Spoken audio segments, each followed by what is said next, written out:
Countdown to kickoff continues ahead of week 14. The Jaguars and the Cleveland Browns coming up, and it's time for our weekly conversation with pride of the Jaguars running back Fred Taylor. And here we go. Big December games. You got to get off the deck after last week's Monday night loss. That was deflating in so many ways, but everything is still out in front for this team, Fred. JP, you said it. You got to get off the deck, man. Got to pick up the pieces and continue to move forward. You know, there's no time to soak, no time to have a pity party. You know, it's a lot of football left. A pretty good team. You know, things didn't go the way they planned a week ago. But I think this team, like I said in postgame, I think they're resilient. You know, I think Doug has really built a culture there where the guys understand it. And I really believe, in spite of everything that took place last week, you know, the injury to Trevor, Christian Kirk being out for several weeks, even the loss, I think they'll find a way to bounce back and get this win. Fred Taylor with us. Well, the injury bug is the number one concern, obviously, Fred, and it starts with the quarterback, Trevor Lawrence. As of Thursday, he was on the practice field for a little bit, doing some things. This could go all the way down to game time again, like it did for Thursday night football, and Trevor went out there with a left knee issue. You know, we'll see. If he's not ready, CJ Beathard has to be ready. And hey, there's still 5 games, 4 after this week to make sure Lawrence is right. So do you roll the dice on this one? Well, you know, you have to. I think you do have to roll the dice and go. You do want Trevor to be at his best. I think CJ, he's been in the system long enough. He's shown signs that he is capable of getting the job done. You know, last week was a challenge for him. You have to come in the fourth quarter, you know, few minutes left in the game, what was around 7 or 8 minute mark. I'm not 100% sure. I can't really recall, but it was very abrupt. And, you know, he came in under those circumstances, but you got to always be ready. And I think this week, as Doug mentioned, being able to build a system, you know, specifically, catered to CJ and his strengths. I think that'll be being able to simplify things. ETN, let's try and take advantage of the run. Cleveland hadn't been great versus the run. They have been very stout at home. We get that. But versus the run, they haven't been amazing. So I think you want to try and commit to that run, sprinkle in some plays that are CJ's favorite.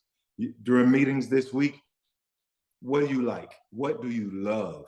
Let's narrow those plays down and put you in better, more efficient in situations where you can be effective and minimize mistakes for him. So I think strategically, if they could map out that, or if they've mapped out that sort of game plan, construction throughout the week, they should find a way to be successful.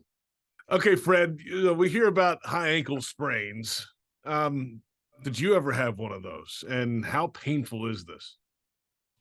JP, I can tell you it's the third most painful injury I've had. And I say that because I had a groin I tore off the bone.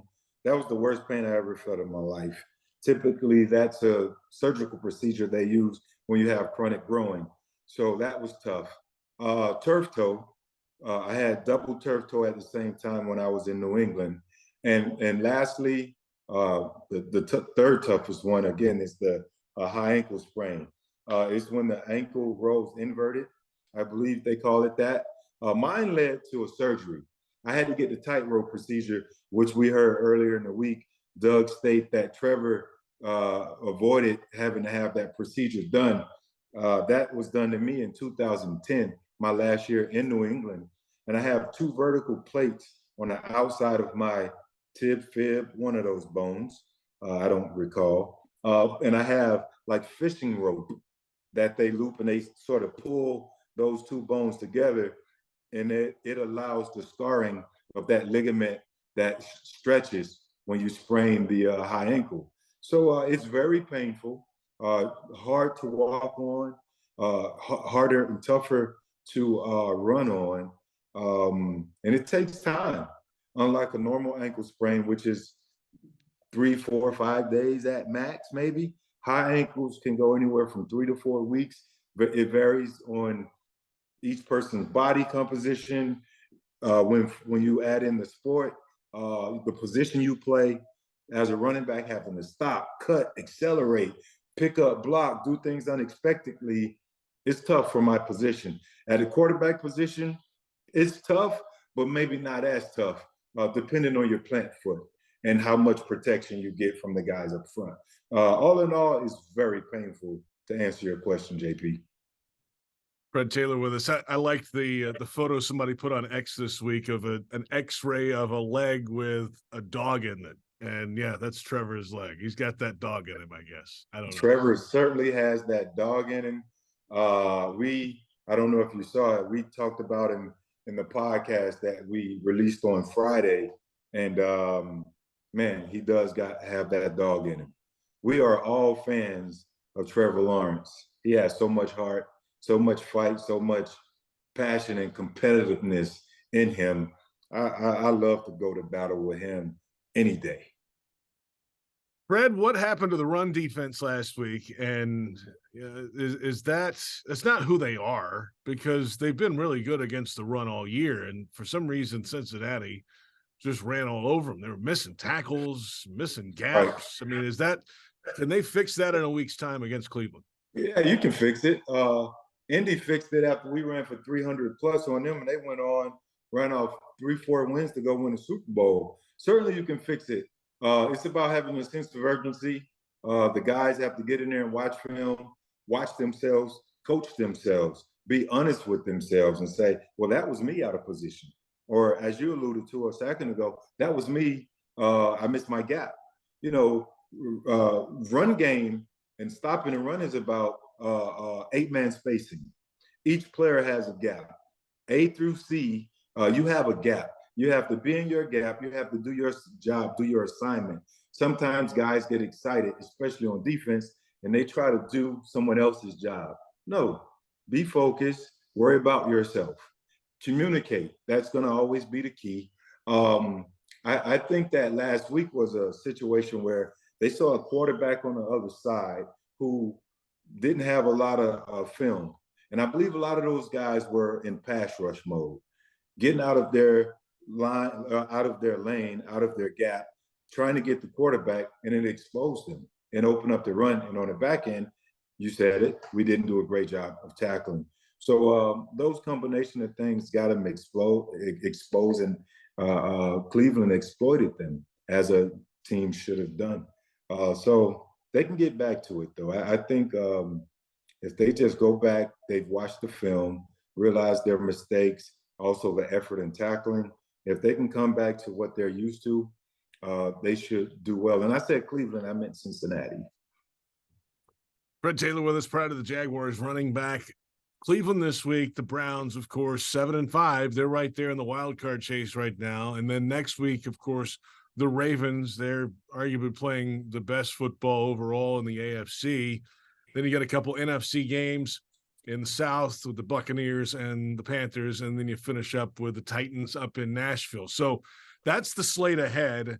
The Jaguars do have the tiebreaker on the teams right behind them in the division race. That's far from over. So these games the next 2 weeks are crucial, because all of a sudden you get tied with the Texans or the Colts. Yes, you might have the tiebreaker, but all of a sudden they have life, and the Jaguars had that life last season. They know what it's like. Yeah, everybody talks about, seeding, positioning for the playoffs. I can tell you this, JP, and you know it too. These remaining 5 weeks, every week is a playoff game.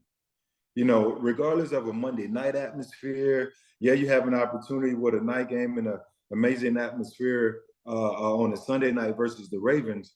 But your mindset as a player should be, this is the atmosphere every week, regardless of the time of the day, the opponent.